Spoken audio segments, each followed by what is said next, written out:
Thank you very much. So it's first I want to thank you for your invitation. It's a great pleasure and honor to be here from France to speak about chemical communication in the honeybees. So, most of you love bees, right? Right? Yeah. And most of you are beekeepers. So when we open a colony, there is thousands and thousands of individuals. And I don't know about you, but when I open those colonies, to see all those individuals interacting together, it's fascinating. How can they do to develop their colony by themselves without too much conflict? This is a big question that we ask now. And there is key words to understand that. First, there is sociality, division of labor, and social regulation, and is based on the very high level of communication. This communication can be sound or vibration, and it can be also pheromone and chemicals. So we will speak about chemical communication today, which is one of the most fascinating aspects of social insects. So chemical communication work with pheromone. What is a pheromone? It's a compound which is produced by one or a few individuals of the colony, for example, and which induce a response to the receiver. So you can have different kind of pheromone, a releaser pheromone. For example, the butterfly female, which produce sex pheromone, which will attract the male. This is a releaser pheromone. And there is another kind of pheromone, is primer pheromone. So primer pheromone, for example, how to explain you that? Let's say you are workers, and I am the queen. The king. No, in fact, I am the queen because I don't want you to lay eggs. So at the moment, I am producing quite volatile compounds which will castrate you. But fortunately, we will be together only for half an hour, so it will not have time to act, fortunately. So this is exactly like that a primer pheromone work. And the honeybees is a very good model because it's the first primer pheromone was discovered in the honeybees. So the question is how it works, how the different actors of the colony, the brood, the queen, the worker, how they communicate using pheromone. So we know since a lot of time that the worker produce all kinds of pheromone, but the most known are alarm pheromone and Nasanoff pheromone. And we know also that the queen produces a very important pheromone, which is a QMP, queen mandibular pheromone. So it was discovered in the 60s and it induced mating behavior of the queen, the retinue behavior, and also it's involved in swarming. It has been extensively studied by Professor Keith Lesor at the University of Vancouver, SFU in Vancouver. And he worked so he found that there is 5 main compounds produced by the QMP, which induce this wonderful retinue behavior that you have probably seen on your colony. But the QMP also inhibit queen rearing and inhibit juvenile hormone biosynthesis, which is a very important hormone, so in the blood of the bees, which induce foraging in the bees. And the QMP also induce comb building on the colony. But now, today I will focus on two kinds of pheromone, the brood pheromone and the worker-worker pheromone. So let's see the brood pheromone. As you may know, in social insects, the brood is completely dependent of the nurses. If you don't have any more adult, the brood will just die. So it means that the brood needs to be recognized by the worker. Is there a larvae in the room? What age? What do you need? Are you cold? And so on. And also we know since many years that the brood, open brood, especially the larvae, produce a Q which inhibit ovary development of the workers and stimulate the hypopharyngeal gland that you know are producing the royal jelly. So if you want, I will try not to be so formal, and I will tell you my story, which began when I was a PhD student, and I was in charge to find some compounds which would be produced by the larvae and which would attract the varroa mite, so that we could make a trap of it. And at this time we discovered 10 compounds which are fatty acid, very simple compounds, which were produced by the larvae. And we found also that there were produced 5 to more times more just before the capping of the cells. So the hypothesis was maybe it's a capping pheromone. So what we did, with a very small syringe, we put some of those esters on the larvae just before capping, and we looked at the capping, and as you can see here, when the cells were treated, they were capped very quickly compared to control untreated cells. So after that, I made what I call dummies, of larval dummies, made of paraffin, solid paraffin wax, and I included the different compounds at the different doses and put them to empty cells of a frame, and the frame backed in a colony. And what we found that with methyl palmitate, oleate, linoleate, and linolenate, they would cap the cells exactly as if it is a real larvae. So it was the first start of a very long story that I will tell you today. So we looked also after that to the 10 compounds. What are the 10 compounds on young larvae and old larvae? So we make chemistry, and as you can see, we got different profile of the young larvae and of the old larvae. So we build up this blend of young larvae and old larvae, and the question was, is it a chemical signature of the larval age? So to test this hypothesis, we did dummies.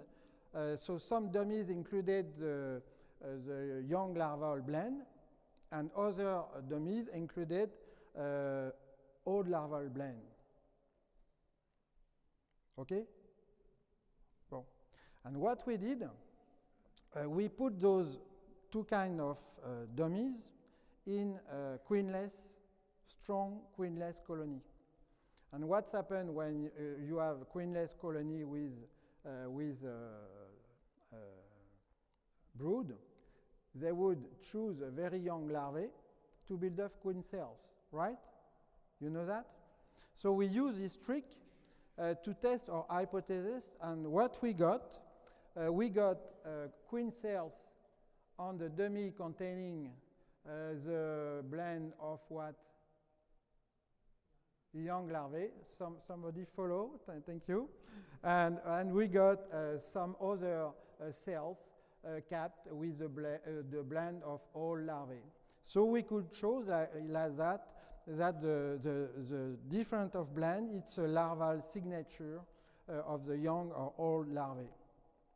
And as I am working on an agricultural institute, we were curious to know if we could use those compounds to improve royal jelly production, for example.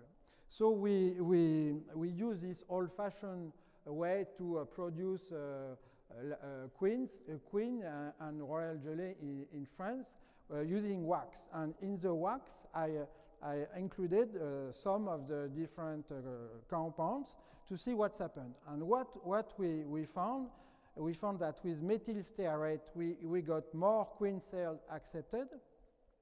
With methyl palmitate, we got more royal jelly pair cells. And with methyl linoleate, we got bigger larvae and bigger queen. So I don't know yet if those bigger queens are better for beekeeping or not, because it's a lot of work. And but probably next year I will do that. Okay, and we also were interested to know where are those compounds in the larvae, and we found that they are in the silk gland. We don't know if they are produced in the silk gland, synthesized in the silk gland, but most of them are in the silk gland, and they are released at the level of the mouth. Okay.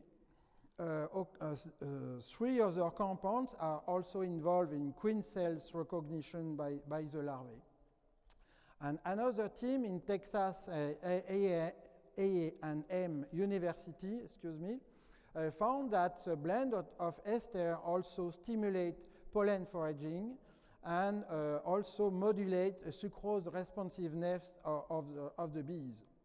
So as you can see, there is a lot of releaser effect that we found, and also this team in the US and Sagili found that the blend of esters can have an effect on colony growth and brood rearing behavior, and they set up what they have called the super boost. So this is something you can buy, and it's supposed to increase the brood of your colony. So I didn't test it, but I think maybe you did it in New Zealand. It's maybe something interesting in the future to use for you. So basically, we know that the brood ester are involved in the behavioral level as a releaser pheromone, and we, of course, continue to fish. And we looked at if they could be involved on ovary development or hypopharyngeal glands. So to do that, we use first cage experiment and also experiment in natural condition to test the blend. And what we found that two esters, ethyl oleate and methyl palmitate, stimulate hypopharyngeal glands. And two others, ethyl palmitate and methyl linoleate, inhibit worker ovaries. And so those results have been confirmed by other scientists, especially Panquin et al. Many times. So we know that a brood pheromone acts on hypopharyngeal gland development, and if you have bees with hypopharyngeal gland developed, it means that they are nurse. So one hypothesis would be that the brood pheromone act on division of labor.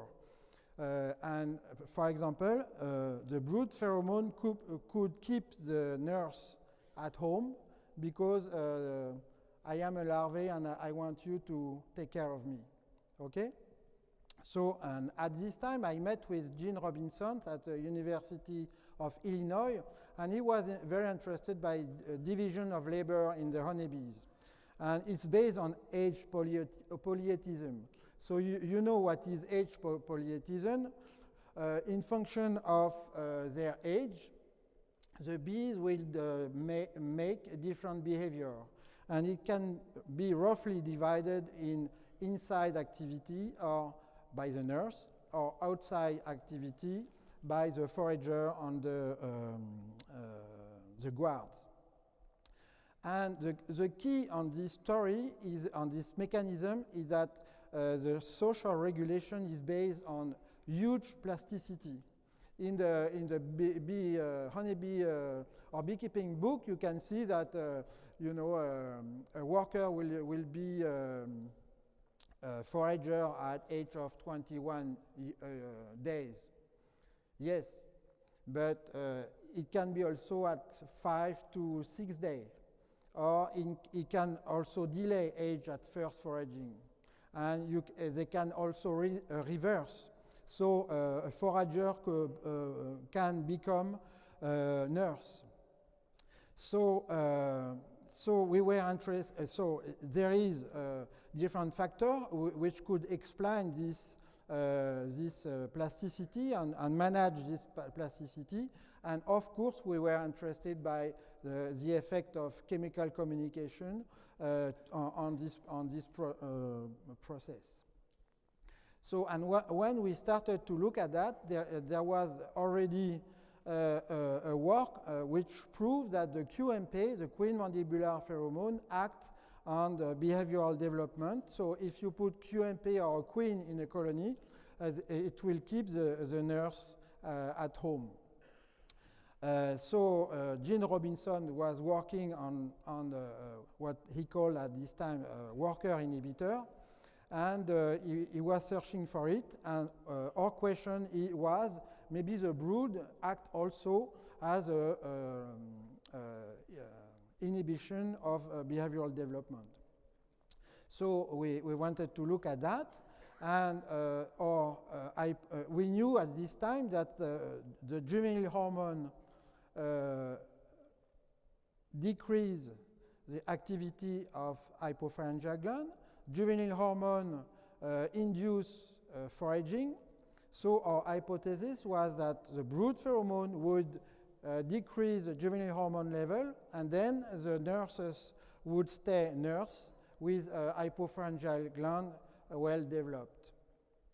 All right? It's not too fast? You understand my French English? I try my best, sorry. So to validate that, we run first a cage experiment, very simple. We have a treated and a control, and we look at the juvenile hormone level of those bees.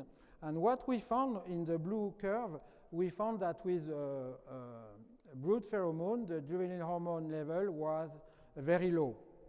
So we did what we call natural condition experiment, and using triple cohort colony. So triple cohort colony, it's one cohort of 500 foragers, one cohort of 500 nurses, and one cohort of 500 emerging pain bees.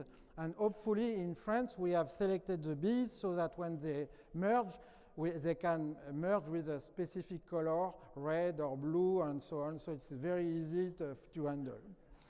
So, and we put them together in the colony, and we looked at juvenile hormone, and we stand for hours in the front of the colony to see if the bees the marked bees will forage and at what age.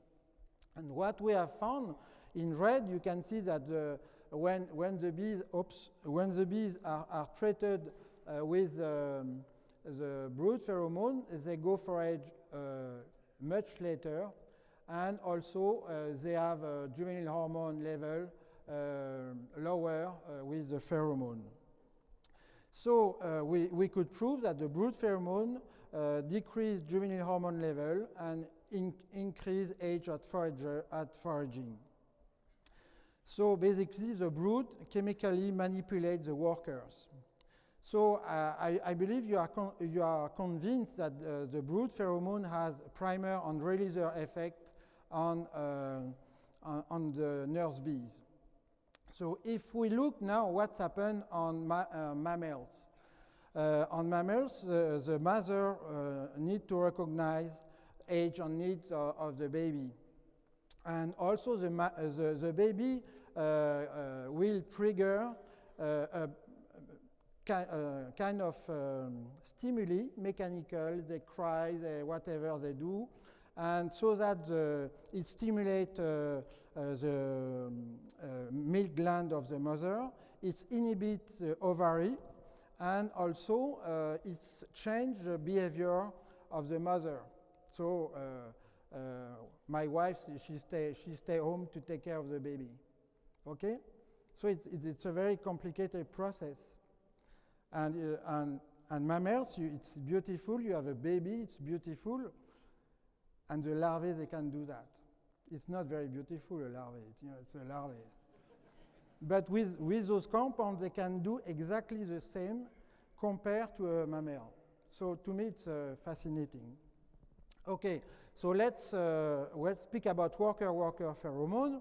So we had two pheromones acting on behavioral development, queen and brood pheromone, and Jean Robinson is working on this inhibitor from the all bees and foragers on behavioral development of nurse bees. And we want to know what is this inhibitor.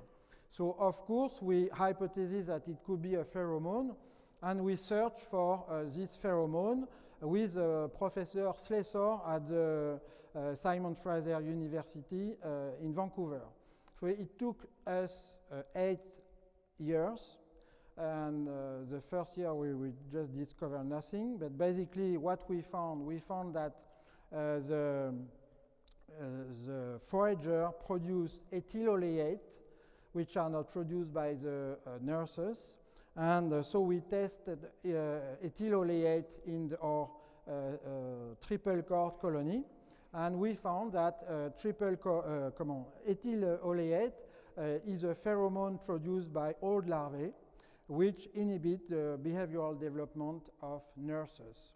So basically, if you have a lot of foragers, the nurse will stay home, and vice versa, you remove the forager, so there is less ethyl oleate produced on the colony, and the nurse will become foragers.